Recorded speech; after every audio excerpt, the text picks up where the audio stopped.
Welcome, every guy, to Two Guys in Hockey Talk, Season 6, Episode 30. Did you say every guy? Welcome every guy. we all have blips in the day. I just want to say this, whether you're male, female, however you identify, can I just say this here tonight? I always called my daughters guys, and I was the only male in the house. In fact, even all my female cats and the female dogs were all guys. We're all a part of it. And I've actually personally had this conversation because I was working in a past job doing some sales work. And this one person says, that's not very professional, calling everybody guys. Hey, guys. And so I went and I talked to some people who were professional and were women. And they said, yeah, that's normal. We all do that.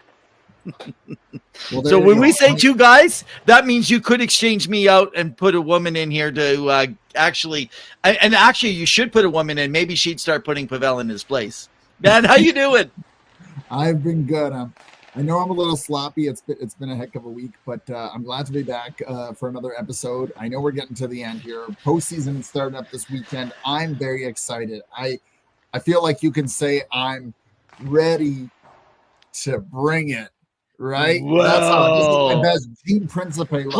I can't do with Gene's things, but yeah. And it's excited, right? I mean, you have the NHL playoffs starting. All the playoffs around junior leagues have started. The European leagues are getting ready to wrap up. It has been right now is the heat of playoffs worldwide at every age level. I mean, so it's exciting. Hope it doesn't melt the ice with all that heat because it is hot. And Jordan says, hey, guys, to everyone, but has also been called out. So I guess I'll start saying, hey. Hey, we're with you, Jordan. With you, man. So we've got a jam-packed show. What's it called, Evan? Because there's a lot going on top of the fact that we have a lot of the series. Sounds like you called me, what's it called, Evan? Talking about the series. We have we got a lot of stuff going on. And pretty much all the series are set, except Washington is just waiting to see who they'll face, whether it'll be Montreal or the Columbus Blue Jackets. Montreal, right now, as it stands, they're leading after the end of the second, 3-1 versus Carolina. Carolina is not playing their top guys. A lot of guys are sitting out. Of course, they're resting. A lot of teams are resting their guys. But I want to get into a few little things. And the first one is beyond the Winnipeg Jets and the St. Louis Blues in the West. The Winnipeg Jets, Evan, for the first time in history, have won a President's Trophy. Your quick thoughts on this team and what they need to do to go on a deep run. I'm really excited about the Jets. This does look like a good year. I'm not sure. I've actually, you can follow me at REV over on X. I have commented. I think they need someone who can lead them to the Holy Grail. And I don't think Mark Scheifele is that driver as much as people would like him to be. Maybe Kyle Connor could step up this year, and it can't be your goalie. I think that's the only step away. I think that they're easily second round. They're going to be at least second round, potentially could go into third round, but I'd like to see them at least in the Final Four just for the fans of Winnipeg. But they're loaded and stocked. On paper, they should make it, but they've been struggling though often when it comes to that. Where do you have them? Well, I just want to add one thing. If you recall at the beginning of the season, we talked about it.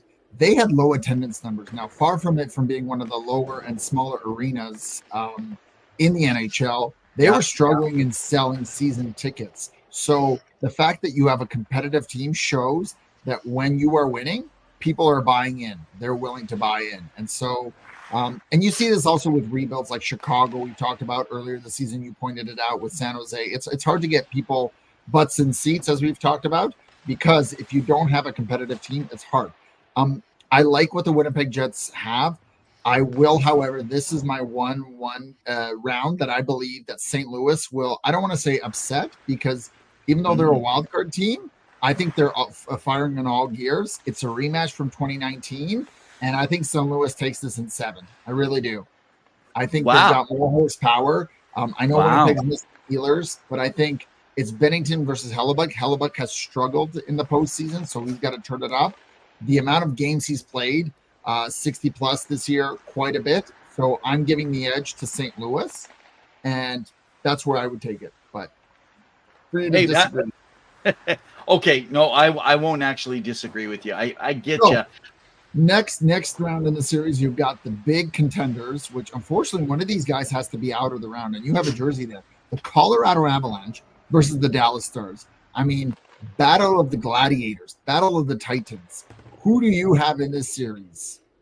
You already see I got Makar. He runs that power play. He runs, when I say power play, it feels like they're on the power play even 5-on-5 when you got Makar back there.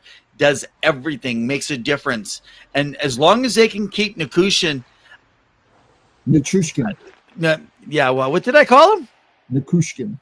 Okay, well, we should call him Nugitsin Troublesome. Long as someone babysits him, make sure he doesn't get in trouble. I think they're going to do fine. He's playing on the right wing on that top line. They're looking good. This is a bad year for Dallas to try to go all in with all their players and stuff.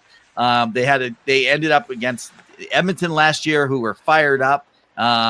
Everyone thought they had a better chance. This year, it's a saw-off, but to me, it's not a saw-off. I think this is Colorado in 6. Okay, and you know what the big factor in this is? The battle of Mikko Rantanen. How is he going to show up now that he's playing for Dallas against his old club? Will he bring him? Now, Jordan mentions that Vlad Nemestikov and Cole Perfetti are banged up after the game tonight. They are playing, right? It's 1-1 versus the Ducks. I also give Colorado Avalanche the edge. They went out this year and addressed their goaltending. They did that. You have the story making of Gabriel Landeskog, who has now played for their AHL affiliate. Yeah.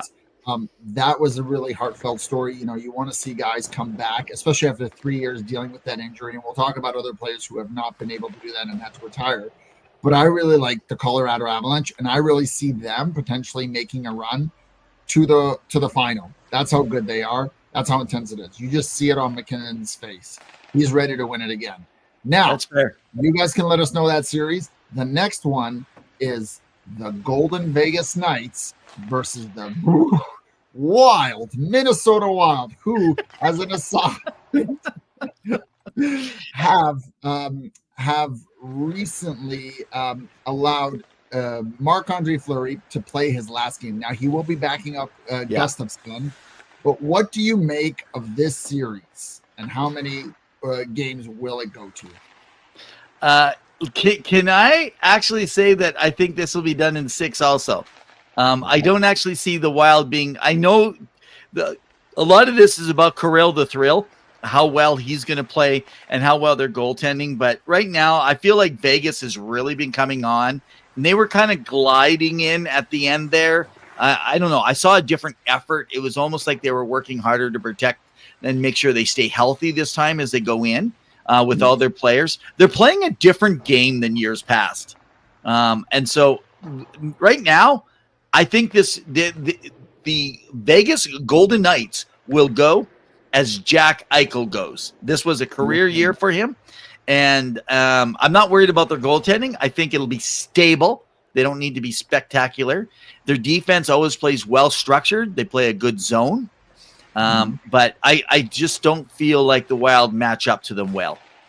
Okay, fair enough. I am probably in agreement, but I see this 5-6 games because the Wild were a little bit banged up. Of course, they got Eriksson back. Yeah. His health is very important. If they stay healthy, they can be competitive. The problem is my question for the Wild is, where's the scoring coming from? And when you don't have Kirill Kaprizov, that's where you need to worry. Now, I'm not saying there aren't any scorers in that team, but is it your Brock Fabers? Is it Boldy on the back end, who's having a career year again as well? You know, is it Rossi?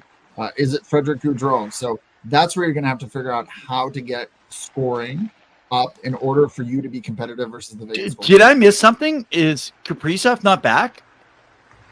Kaprizov, I thought he was he not back? I thought he was back. I thought you said he wasn't playing. Okay. No. I'm saying if he's playing to the level that he could, because being off for as long as outside of he was a Hart nominee at the beginning of the season. He was out for a while with his injury, right? And that's too bad. And that's really impacted him. But if he's at 100%, that team can get going.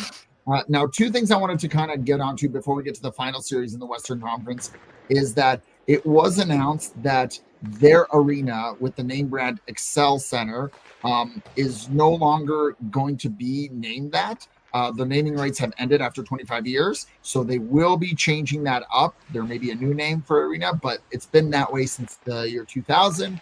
We'll be reporting on who it is next there. The other thing I wanted to get your quick thoughts about it, because we missed a little bit while we were gone, is the hit that they had. I believe it was Yakov Trenin who had the big hit on the Vancouver player. And what had happened there, I believe it was on Derek Forberg, and it was kind of a sucker punch as he went down. There was a bit of a fight. Your thoughts on that and the fact that there was no suspension, and it raised a few eyebrows around the league, especially with George Peros not making that call, because it looked kind of unnecessary because he was already down, Forberg. But your thoughts? If you guys get a chance to hear Elliot Friedman this past week, he got to be in the control center, especially in that Chicago game against Montreal. And he shares a lot about the angles we don't see, even on our TV stations, or what the teams don't see. They have many other camera angles that no one knows about. And he says they're good. He feels like they could be totally transparent to everybody if they showed them, and they would see the same thing. It's that good. I have a hard time believing it because, again, we're skewed by what we see. But, I mean, Pawel just had a hit, and I'm looking at it and going, it was kind of like that McDavid one where he got called for a hit to the head. To me, it's like when you're going fast and you're making turns. Was that the player against in the game against Florida? Yeah. Not Florida. Yeah, this was a Pawel. They're saying he could face suspension here from his hit the other day. Yesterday, actually. So anyway, I kind of feel like the trend to me would have been just as obvious, and it should have been, but it's not. And they're not consistent. But I will say this. What I'm noticing, and years ago they said they will never give a longer suspension to someone based on injury, because people could fake it. They could come out just like in the last Oilers game when the player went down, right? And then there's just saying, well, they should have called the play dead. You can't call the play dead unless it's noticeable they're bleeding or their arm was bent or something had, because just because you get shot by a puck, it's not going to make a difference during that period of time. If they think it's a danger, they will call it. But just because the guy's been hit, whether he sits there for an extra half a minute or minute, otherwise teams are going to do it all the time. And anyway, I just don't find them very steady. But Nurse got it because Byfield being out for the rest of the game, and I think they were fair. Nurse also got kicked out of the game for the last 50. Yeah. Well, and that makes the difference, right? Because it's automatically a review then. But he's had this happen before, and they only gave him a game that won't affect him for the playoffs. So I figured that was a good saw-off. He could have got one game into the playoffs based on history, though. So I think that the Oilers came out very fortunate, and I just have a feeling with Ekholm not starting the series, there might have been a little bit of empathy towards the Oilers. I don't know. So if you're against the Oilers in this case and saying they got lucky, I'd say, yeah, I agree with you. I think they got lucky on this one. Well, and Jordan mentioned that Forward does have a broken orbital bone, so you never want to see that. I thought Trenton would get at least one game, but I understand. He didn't get a penalty, though. What did he get a penalty? It just wasn't a 10-minute, right? Yeah, I believe so. He did. So, I mean, you don't like to see it. It's tough to kind of manage because in the heat of the moment, you're engaged. You don't know what's going on. It was similar to the Jayton Chatfield one when he kind of threw him down, WWE style. But you don't want to see that out of the game. You have to be a little bit more mindful, and refs have to be very cognizant when they're managing the game, right? So you want there to be physicality. We loved it in the Four Nations. You want that to continue. It's not going to get out of the game.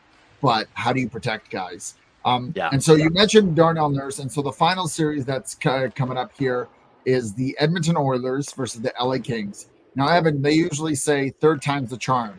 I think for the LA Kings, I think they're saying fourth time's the charm. What do you got in this series and how many games? Or who do you got? I actually have a 7-game series because of the toughness and the injuries. However, I will say if the Oilers don't have by the second game their full staff minus Ekholm, they could be in for a hurting. I'm going to take the Oilers based on people coming back and no one else getting injured, and that's with Ekholm out. However, if another star player, so a top 3 forward, if Hyman, McDavid, or Draisaitl go out, if another defenseman like Bouchard, Wallman, or Nurskitt are out, then I take 7 games for the Kings. That's fair. I got Edmonton in 6, and only because you can't go against the two-headed beast, which is Draisaitl and McDavid. However, the X factor in this series I see is Darcy Kemper. They finally have elite goaltending, and that's the one thing that could stop the Edmonton Oilers from progressing on to the next round. Now, we've talked about the West. Let's get into the East, because there's some pretty unique stuff happening over there. So we have the Carolina Hurricanes versus the New Jersey Devils. What are you thinking there? How many games and who takes it? Ready for this? 5 games for the Carolina Hurricanes. Oh, wow. Okay. 5 games. Yeah. Okay. 5 games. Right now they've got goal. I just haven't been happy with Markstrom playing for the Devils the way that I thought this season would go. I feel like there's just something missing with New Jersey while they're in that place now, that they should have had a much better season. So for me, I'm just like, I don't know. I just don't see them. Whereas the Kings are playing a complete game right now. So I take them in 5. Okay. I can see that. I may say 6, just because of the inexperience for the New Jersey Devils. Plus, I believe they're missing Jack Hughes, right? If I recall, he's still injured. I'm not sure. One of their key stars, I think Nico Heischer's back, but I think they're injured, and I believe Dougie Hamilton should be back. It's just that inexperience, so you want to see what that's about. You guys can let us know. The next series that should be fascinating and a bit of a bloodbath, Evan, is the Battle of Florida. We get to see the Tampa Bay Lightning take on the Florida Panthers. Who do you have and how many games? Oh my gosh. I feel like Florida is exhausted for how many games. Do they have anything left in their battle right now? You got Tampa coming on. Tampa's a big team playing well. I actually take it as 7 games, and I'm going to give this. I was going Florida, but just the way I've seen their injuries and what's happened, and Ekblad not playing actually does make a difference. So I'm going to actually go with 7 games for the Tampa Bay Lightning is what I'm going to go with here. Okay, and it looks like, Jack Hughes is still injured. He had shoulder surgery, so he's out. Yeah, that 5 games for sure. That's what I'm saying. That's a big loss for them because he's a lot of their offensive firepower. So you had Tampa Bay. Sorry, Tampa Bay in 7. I agree. I think Tampa Bay is on a whole nother level. And I know that they're going to try to prove that they are the best Florida team.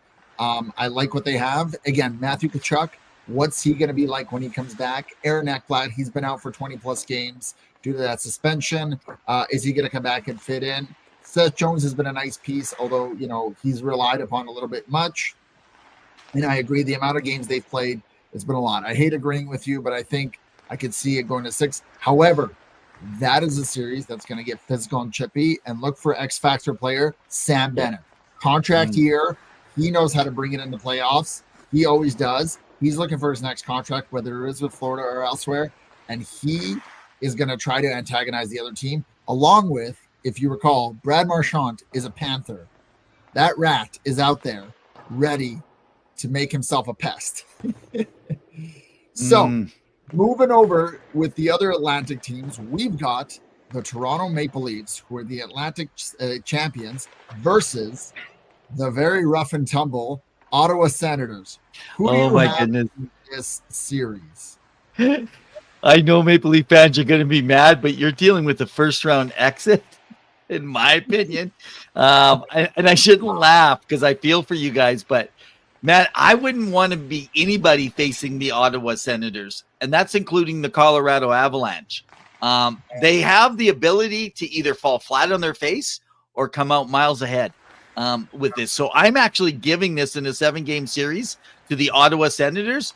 Baby, the Battle of Ontario is back.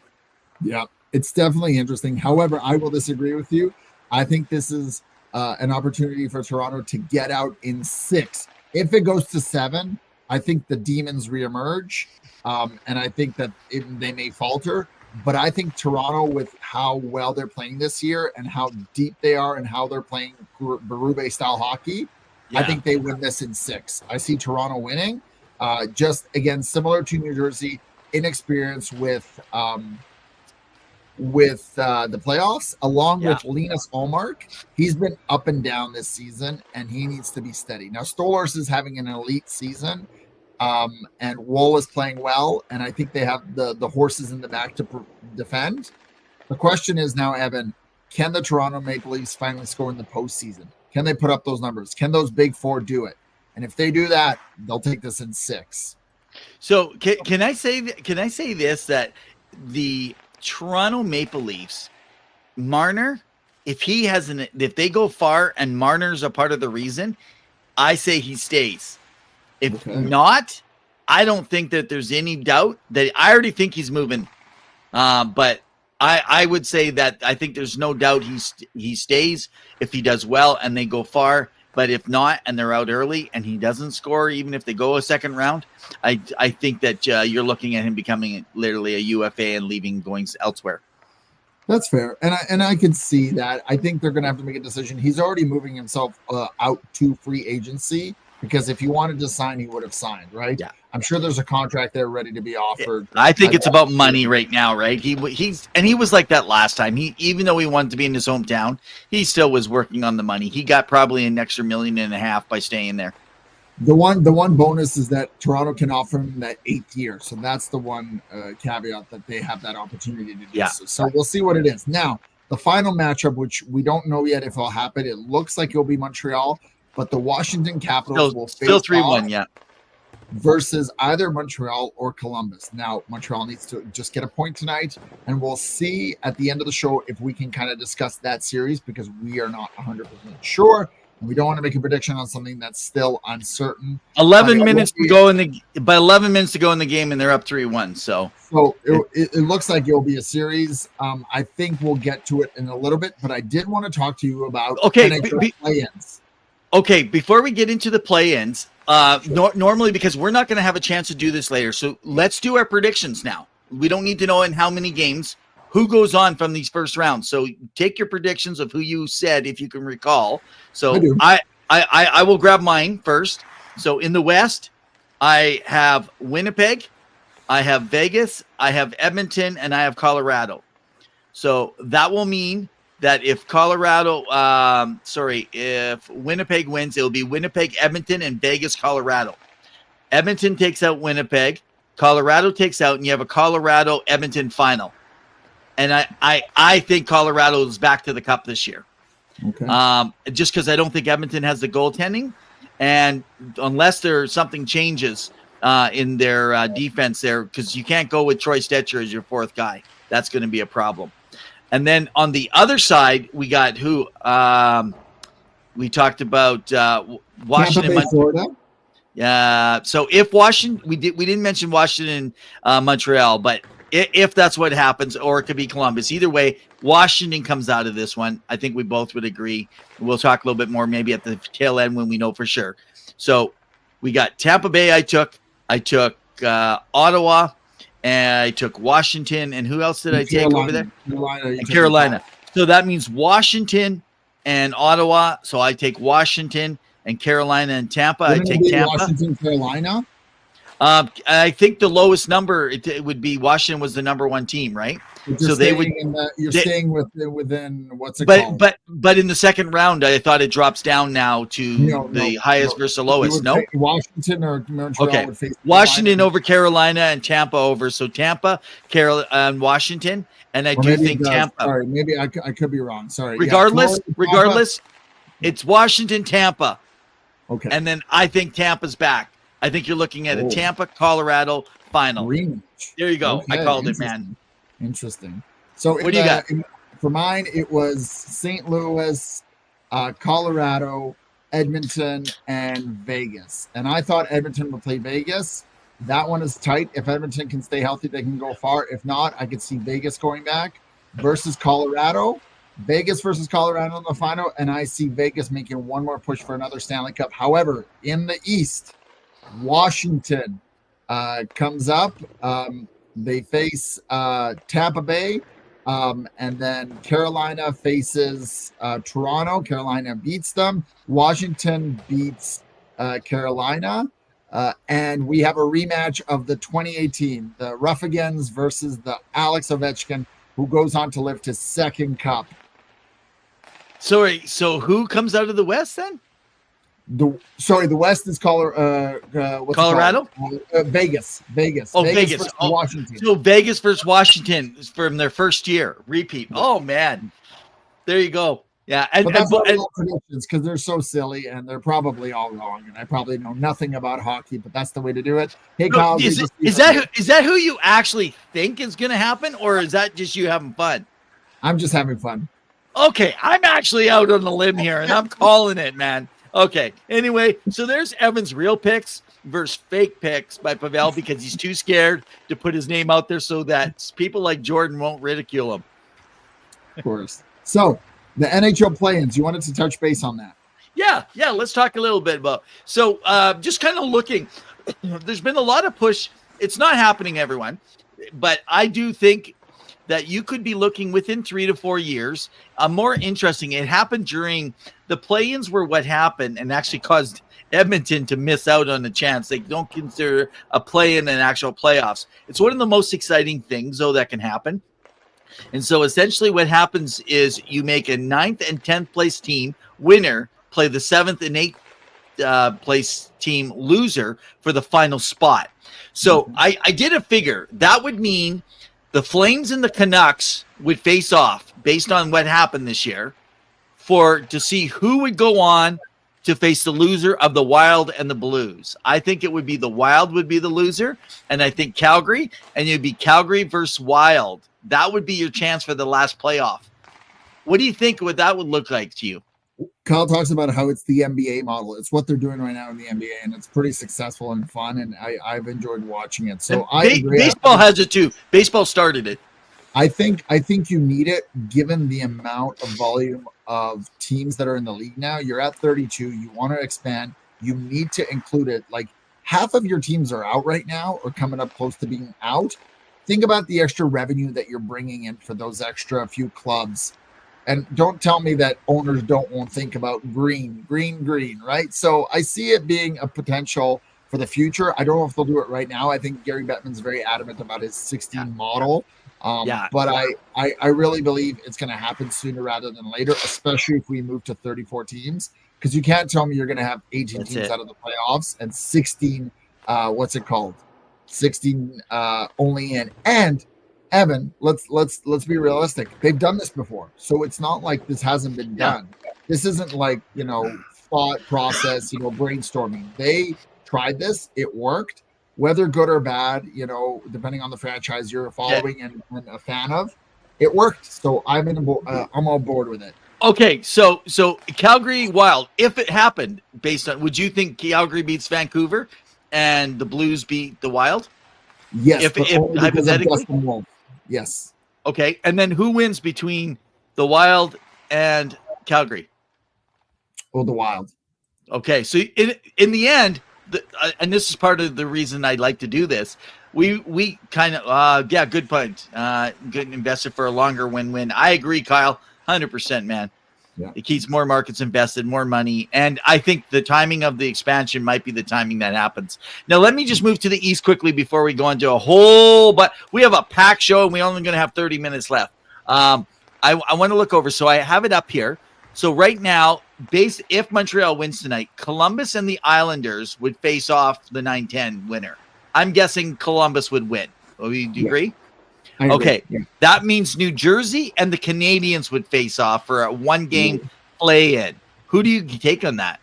Right now, I'm taking the Canadiens just because they've been red hot. Okay, so that means you have the Devils out of the playoffs, and you have the winner of the Canadiens and the Columbus Blue Jackets. Who wins? Canadiens?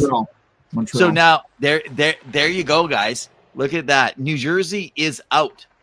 Could you see that? I mean, so as much as the West seems like we would have seen the same, there was a higher and it's interesting because teams 7 and 8 are not far off from teams 9 and 10 usually every year, but the separation around the 6 and up are there's quite a separation usually around those places, right, that you're dealing with. So anyway, I think it's a great kind of a concept and an idea, bud. Agreed. And speaking of the Canucks, I know that there's this situation with Tom Willander. I don't know how to pronounce it. Willander. Yeah.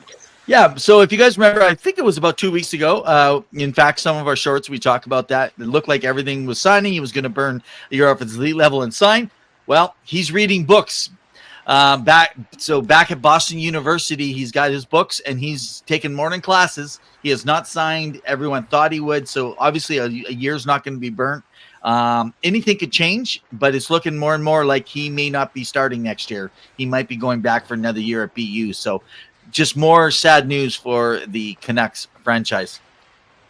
Yeah, I mean, they got to get their house in order. They got to figure some stuff out, including what they're going to do with Elias Pettersson, and what that's going to look like, because they probably, Jim Rutherford probably want to be competitive again. And also, what are you doing about Rick Tocchet? Reports are that Quinn Hughes really likes him, but do you bring him back, or do you try something different, right? Joe Quenneville's name is out there. I'm not saying he'd go there. I'm saying that what's that opportunity like? And if Rick Tocchet doesn't resign, what does that mean for your star captain defenseman, right? So, well, I was going to say, I don't think they can bring Tocchet back for guys like Pettersson and stuff, but with Quinn Hughes, you kind of got to bring him back. So they're in a pickle, man. They're in a pickle, or they're up the creek without a paddle.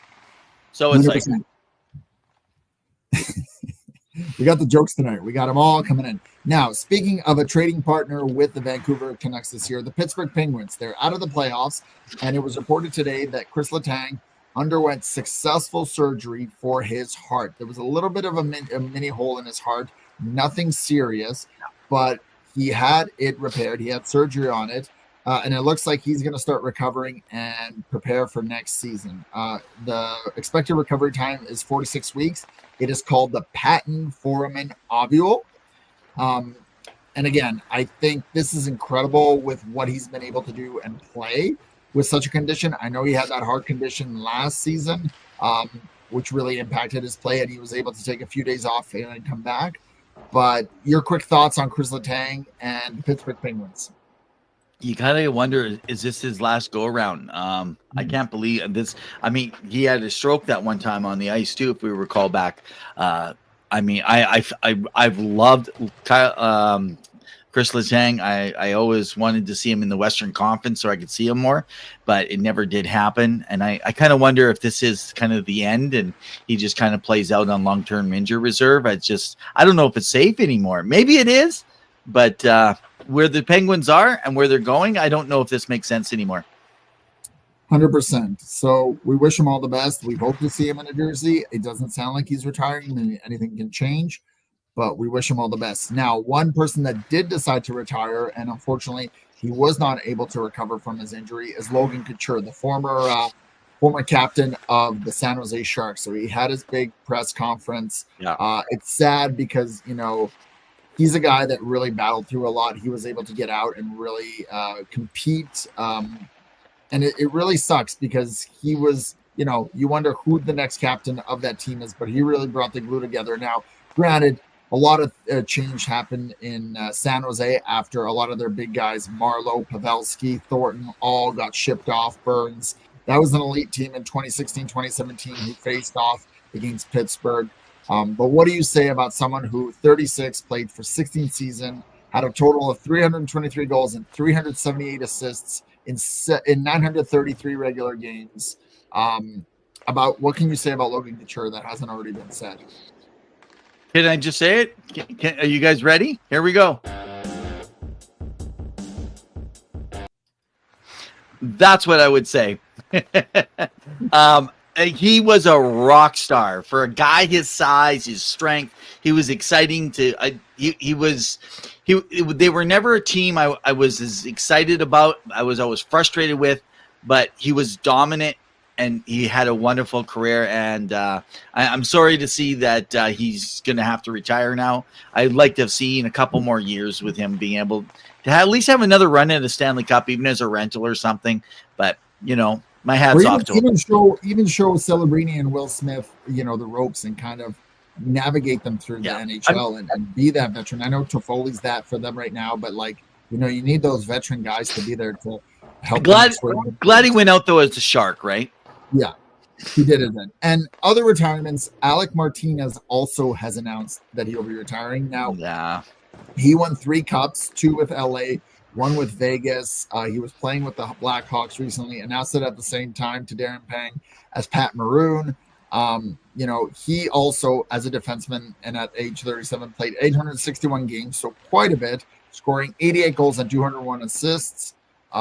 You know, he played a lot of tough minutes, Evan. I mean, his body went through a lot, and he still was competitive even in Chicago. He was able to load up 20-plus minutes each night if you look at it this season. But what can you say about Alec Martinez? I'm actually really sad to see him go. I thought he might have another couple of years left in him, even on a third line pairing. I mean, the guy can play as good as a Brett Kulak in Edmonton. So I'm actually I think he's just feeling like his body's just taking the wear and tear, right? And he's won it all, so it makes sense. Another player who was a nice, gritty, hard, solid player that probably played above what most people thought his ability was. For sure.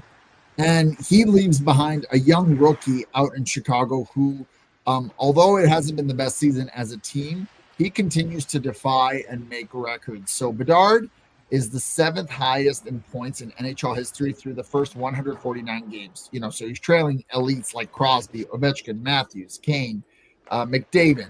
Your thoughts on what is next for Connor Bedard as he enters his 3rd year in the league?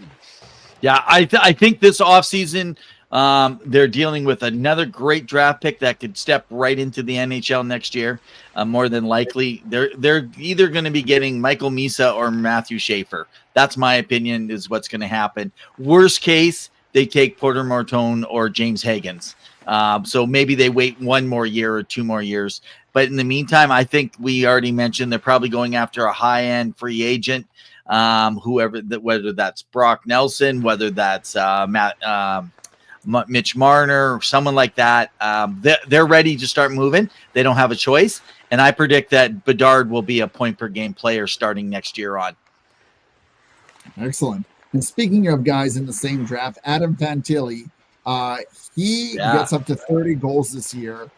Really dynamic player, really fit in well with Columbus, really excelled, and he's got 30 goals this year. What can you say about this kid who essentially helped his team, along with some others there, get to potentially just a couple points away, Evan, a point or two from getting into the playoffs? Well, I mean, if you think about it, right now, 2023, he's looking to be the best player coming out of there, which he didn't start off as strong because he was kind of thrown to the wolves the way everything was happening in Columbus. But he's really developed. They always talk that he played a tough, big game. When I saw him play for the World Juniors his first year there, I was just like, But you know what I recognize? He role plays. He can shuffle up or down the lineup anywhere you put this guy, and he doesn't complain. He's a hard worker. I've heard some great things coming out of Columbus from some of the different writers and a couple of the scouts, and just saying that you got to watch this guy's work ethic behind when reporters aren't even there.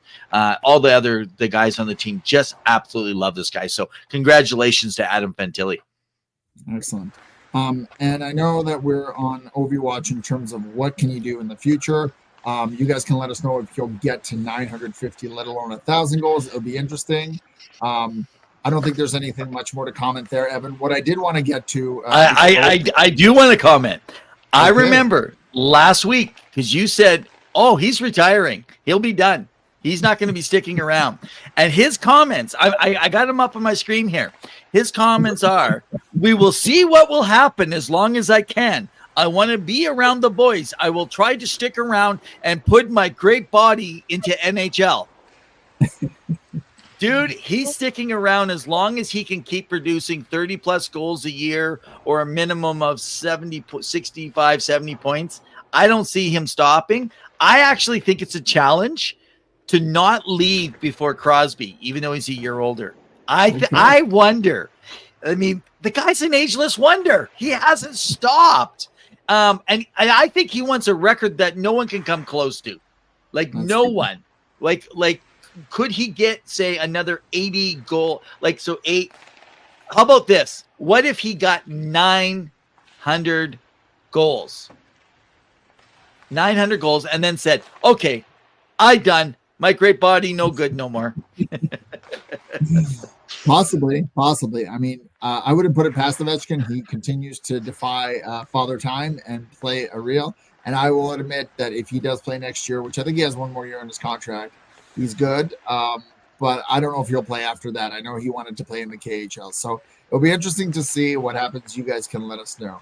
Now, speaking of other young players who really want to make an impact on the game and be just as impactful as Ovi, Isaac Howard. You know, you're hearing some stuff about it with first, he was being promoted for the Hobey Baker, and now it looks like he's not going to be traded or he's not going to stick around in Tampa Bay. It doesn't look like there's a spot for him. Your quick thoughts on what's going on there. And here's another player we talked about last week. I had reported he was close to signing. He's going to burn the elite level. There was an issue with another player came in. There was some talk going around. Now this week, and again, I got some of his quote up here. He says, I just feel like me and Tampa Bay, we didn't see eye to eye the same way I thought we would. It wasn't a situation where I was demanding a step right into the NHL. It wasn't anything like that. It just didn't necessarily work. That tells me we're at the end. Like he's staying now as the Hobey. He won the Hobey Baker.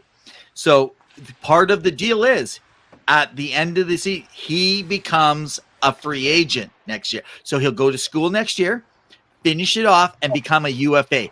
He will be the most sought after UFA out of NCAA in history, in my opinion. That's what I think is going to happen. And I feel for Tampa Bay, this is not a normal occurrence. But can I just say this for all those people? We talked about Winnipeg earlier, and how often do people say, oh, they don't want to go live in Winnipeg. They don't want to live in Edmonton. They don't want to live in Calgary or Ottawa. You know what? Actually, you need to stop and think about it because you know it's a tax-free state. They've won 2 cups, been to 3 cups.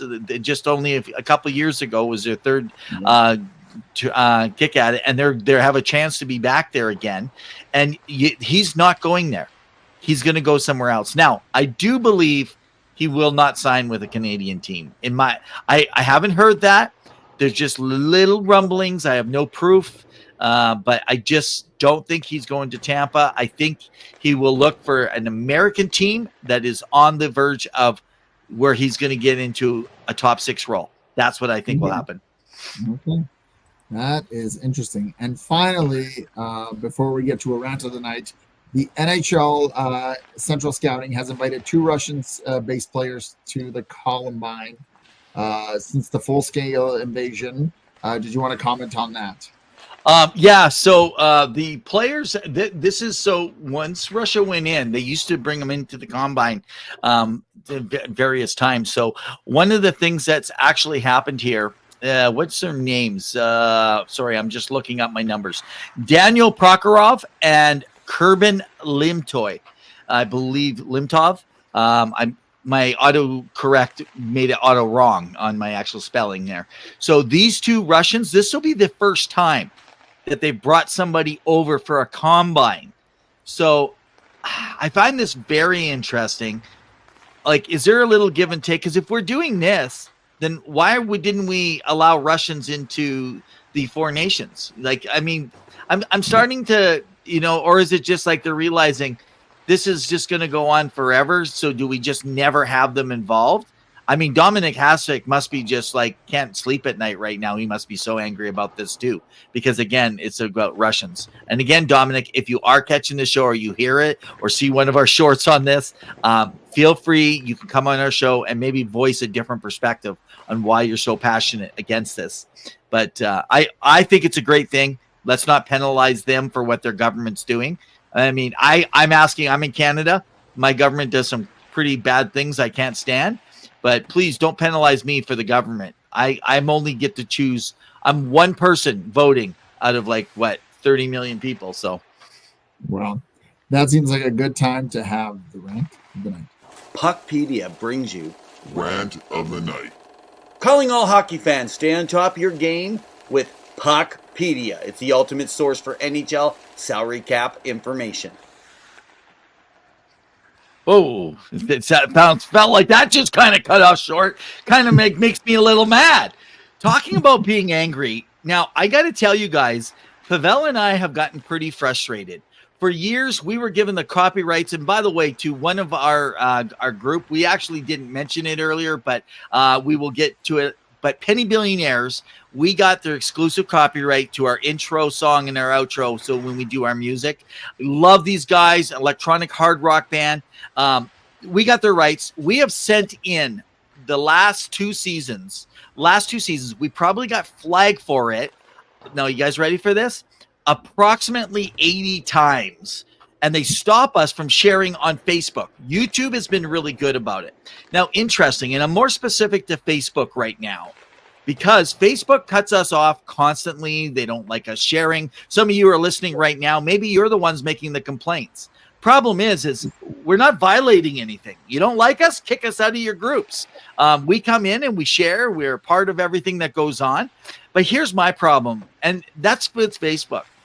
We're getting booted out. Oh, by the way, they're not booting us out now because we're over 1,000 followers thanks to you guys. And so now, because they're monetizing anything that we do, now they say we just have to share the money, whatever we get in, with Penny Billionaires. And by the way, Pawel, I don't see any money sitting in this account that was supposedly we're sharing. So, Zero. guys, I know they say monetize. I haven't seen a single dime, so I don't know what we're monetizing with thousands upon thousands and thousands and thousands of viewers. However, let me just say this. I am so sick of seeing these sites go up with rumors that are false all the time. I used to call them out for it. At first, I didn't call them out. Then I called them out, and I was like, do I do it? Do I don't? I'm making a list soon. And I am going to call them out, every one of them here. And then you guys can go in there and start reporting them because they're saying people are dying. Like literally, they're saying people are dying and that this person, this hockey player just died. We're not talking real people. We're talking people like Brad Marchand is dead. He died in a car accident. How sick is that? Like, come on. And they're not banning these guys. These guys are allowed to continue to share, continue to put stuff out. I report them. I try to fight, and I'm doing different things to. So if you see any of that stuff, report. These guys are idiots. They're harmful to the groups. And just because we do a lot of sharing and we get a lot out there, now we're getting banned, but you're not banning these jerks? Okay, I've done it, guys. That's it for my rant of the night. Mic drop. Puckpedia brings you Rant of the Night. Calling all hockey fans, stay on top of your game with Puckpedia. It's the ultimate source for NHL salary cap information. I guess they really don't like it when we speak truth to power, right? Yes. That's it. Jordan mentioned it. The Habs made it, and the Jackets are out. So we're going to have Washington versus Montreal. Your quick thoughts on that series?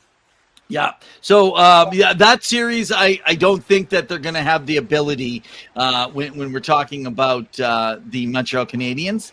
Just Washington's too strong. I think that's going to be a 5. Maybe they get a 6-game series.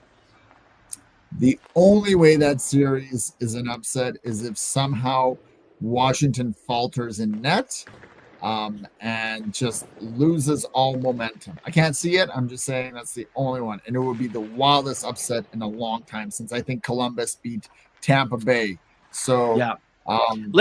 Let's we have a lot of NHL we've covered. Just because I know we're getting close to our time, let's cover a little bit of around the rink, and then we'll come back into what's left. Though we have time left.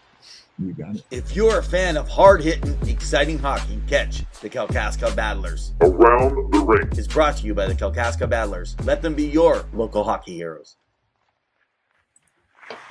All right. You've got some stuff around the rink that's happening around the CHL playoffs, right, Evan? Yeah. Well, right now, so if you see me keep looking over here, I'm actually watching the Medicine Hat Tigers. Guys, Gavin McKenna, his last game, so they're up 2-0 over the Prince Albert Raiders. 2 shorthanded goals. One, literally, he walked through everyone, did a spinorama, turned it, and scored on his own. I mean, it was crazy as well. Yeah, absolutely. The WHL also announced they set an all-time viewership record. So on Victory Plus, that was what we were just talking about. You can watch it without even signing in and just go in as a guest. Right now, you get the views. For example, I'm watching the away team sharing the game for the Hats, or I could actually watch the Prince Albert feed. So you get both feeds. Wonderful place to go check out a bunch of your content. But hey, Dave Cameron from the World Juniors played Gavin McKenna for 10 to 11 minutes a night. Like, this is why Canada is struggling. I mean, I'm not going on a rant here, but right now the playoffs are great. You got the Hitman playing crazy. I've loved what I saw at Spokane. There's been a lot of great play. So I encourage you, go check out, watch some playoff games. Don't just focus on NHL. You would love. And right now, the BCHL is already up and going. They've already got their playoffs that have started, so make sure you check in over there as well. The NCAA, the Frozen Four, so Western Michigan goaltender helping them win their championship. Their goaltender, Davis, in my opinion, for Western Michigan, was the reason they won. That guy's stopping everything. I haven't even gone in and checked. I don't even know if Davis himself I don't even know. You guys can go check it out, but I don't even know if he's drafted or what happened. I just knew I went and checked part of the game, and I was watching and go, this guy's just standing on his head left and right. The other thing is the USHL. We talked about this, I think it was about 6 to 8 weeks ago, about money that goes out. There's quite a bit of money that goes into the USHL. And so right now, apparently there is this landmark deal that's going to involve what they call a player initiative and funding resources that's going to put the USHL on level surface with the Canadian Hockey League when it comes to money. Now, this is interesting because number 2 teams from the USHL wanted to move to the Ontario Hockey League of the CHL. They only have 16 teams. Now, is it possible? There is discussions that are now taking place. Could this deal mean there could be some new teams coming in with expansion because there could be more money to be made? And that could potentially hold in a couple of the teams like Youngstown and Musqueam that have been looking at the OHL. I don't think it will. I think that they're still going to press for it at some point in time. And then the last thing I had from the AHL, if you guys didn't get a chance, the Bridgeport Islanders, that's the New York Islanders team, Adam Beckman on the AHL has been suspended for 10 games. If you go check out the video, he's, my opinion, this is my opinion, the way I saw it, he was coming in, didn't notice it was a referee who got in the way as he was coming in, but he pushed him out, and the ref went, whoa, right, because he didn't expect it. Right in the corner. Boards, yeah. Very vulnerable position. So, again, I feel bad for it, but accidents happen, and I don't think that was a 10-game suspension, in my opinion. I see 3 games maybe for not paying attention, but if that was another player that was just there, they would never have called that. And I don't think that, you know.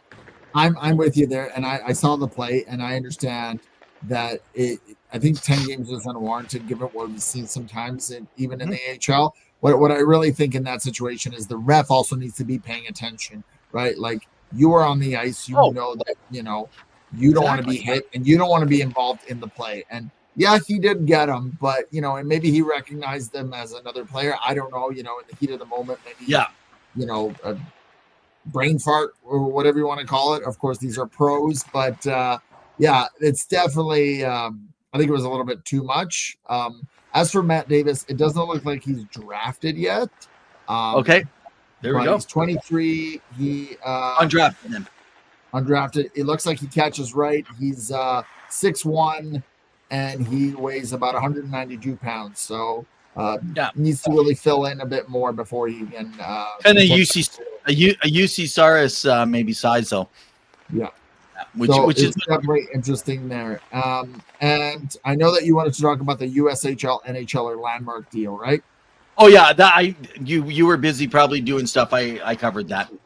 All right. Yeah. Well, that has been Around the Rink. If you're a fan of hard-hitting, exciting hockey, catch the Kalkaska Battlers. Around the Rink is brought to you by the Kalkaska Battlers. Let them be your local hockey heroes. All right. Well, we are close to the end of the show now. Before we leave, remember, guys, we are here every Wednesday night at 7 p.m. Mountain Standard Time. You can always find information and articles and our former guests on here. It's been a busy year. We've only got a few more episodes, I think 12 left before the end of the season, plus the draft coming up. We're excited to host that.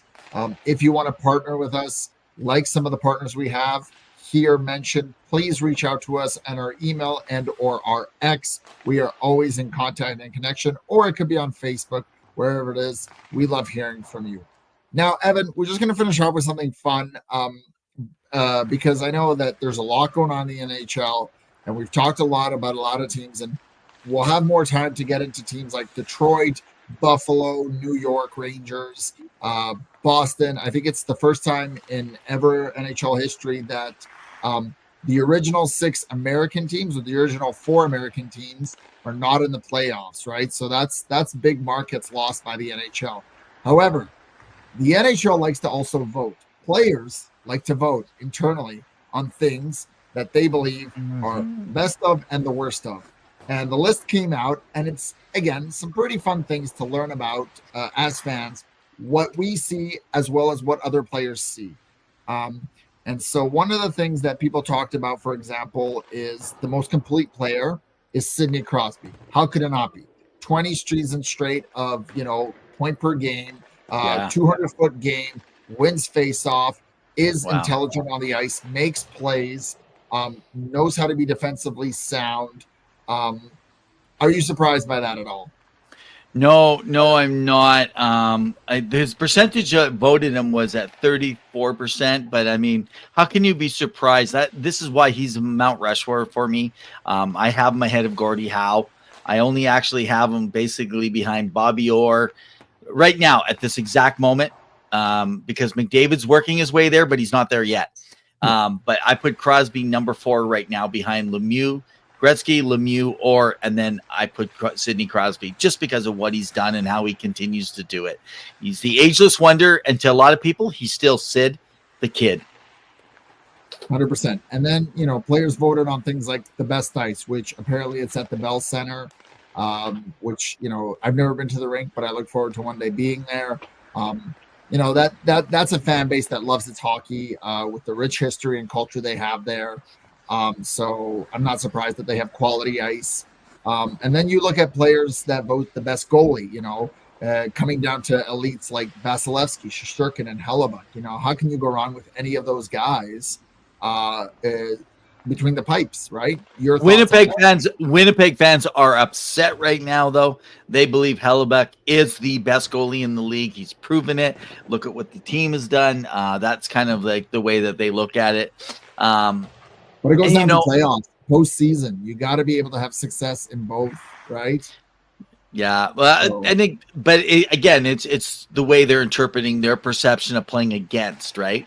So when they're saying, "Hey, the least, most people do not want to follow and shoot on Vasilevsky. That's the goalie that they'd rather not go against." Hence, it's interesting that we're both saying that Tampa Bay could have a good little run here. Yeah. And then, of course, when they talk about the best overall forward, 73.89%, so almost 3/4 of the league believe Connor McDavid is the best overall forward, followed with Nathan McKinnon, Nikita Kucherov, who, again, is having a Hart-like and Art Ross season in the McDavid era. So you can, say what you want about him, but he continues to be an elite playmaker. And then, of course, best overall defenseman, Cale Makar, no surprise. Quinn Hughes. I mean, if the Canucks made the playoffs, he would be probably on my heart ballot. That's how impactful he is for that team. Victor Hedman, Roman Josi, Adam Fox still up there, who's having a kind of a down year. Yeah, I think we've talked about this before, but Kucherov is the most underrated superstar, I think, in the history of the game. It's just like no one recognizes him really. It's just other than, oh yeah, he's great. Oh, he scores over the cap, right? Yeah, that's all they remember. Yeah. And I do feel like Russian players don't get, even when Sergei Makarov got his point per game and had scored so many goals when Calgary in his first year, because he was older. It was the Makarov rule that changed the ruling for how old you had to be. You had to be under a certain age, I think under 26 to win it. but it's just, I feel like Russians, there's something again the NHL has against really honoring many Russians. Can I just say something? I think it's one more year. It's the end of next year, and I could be wrong. And Jamie Basco or Dylan or a couple others that you guys are big Flyer fans or Key, tell me if I'm wrong. But they're still paying off around $1.5 million on Ilya Brazilica. I can't even say his name anymore. Ilya Brizgalov. They're still paying off on that buyout from so many years ago where they only had him for a year and a half or something, and then they did this massive buyout. I think they got this season, and they have one more season or even 2 more seasons left. Well, they're still paying this guy. Could you imagine? Until 2027 at $1.643 million. There you go. Isn't that crazy? It's also like the Rick DiPietro one. So where did you find that information? Online. Okay, you just did a quick search. Which site gave it to you? Which site gave on Wiki? Google did. On the AI generate. Gotcha. They go quickly. So looking at the number, Kucherov's going to win. What is this? Going to be his 4th Art Ross trophy? Third. I believe it's going on to his 4th, isn't it? Is it his 4th? Okay. I thought it was his 4th. I could be wrong, guys. If I'm wrong, you guys can go ahead and correct me with it. With it. But, So, okay, let me just mention something. I know we gotta call it a wrap. It's already late. So there is trouble brewing in New York with the Rangers. Expect to fire the coach. So Calvin DeHaan has gone public. He mentioned it. So to the reporter Molly Walker, he talked about. He goes. He's been mad about how he's been treated. He says it's effed, his words. And he went on to a long irate about all this stuff and the way they've dealt with him. The other thing is they will have a new play-by-play voice there next year. Kenny Albert, the New York Post has actually also mentioned. Remember the coaching situation? They didn't take Knobloch. They just paid due. Let him come because he was their Hartford Wolfpack coach.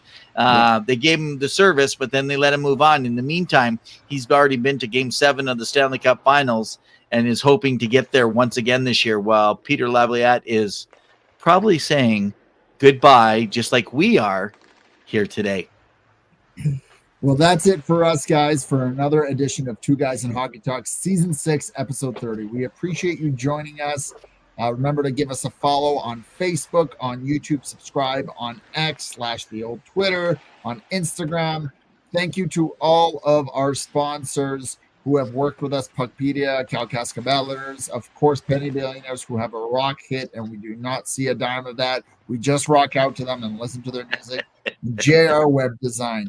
Go to our website. We're always posting regularly. We love hearing from you. Guys, the playoffs are here. We are excited. Let's get going. Evan, any final thoughts before we finish? No, I'm really looking forward to this year's playoffs. There's mini series. I think this first round, there's going to be. I'm expecting in both the East and the West one big upset. I'm expecting this year, and I'm thinking there's going to be a lot of injuries, unfortunately, because the way they're letting things go in playoffs, teams are getting meaner every year. So. Well, man, it's been great hanging with you. But as we say every week, in the meantime and in between time, keep your sticks on the ice. Stay safe. Cheers, guys. Cheers.